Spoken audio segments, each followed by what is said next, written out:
अब ये जो नेल्स हैं हमें काफी डिजीजेस के बारे में बताते हैं, सच है psoriasis, diabetes, kidney disease, heart diseases.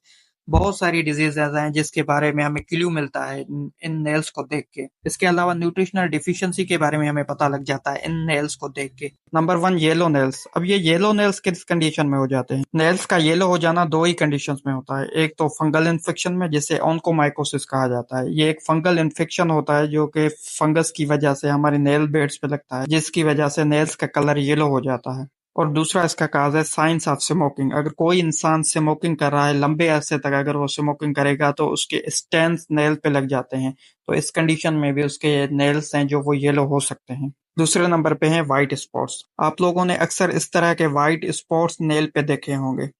इस कंडीशन को ल्यूकोनाइकिया कहा जाता है। ये जो ल्यूकोनाइकिया है इसके दो टाइप्स होते हैं, एक तो ल्यूकोनाइकिया स्ट्राइटा, दूसरा ल्यूकोनाइकिया टोटलिस। ये जो ल्यूकोनाइकिया स्ट्राइटा है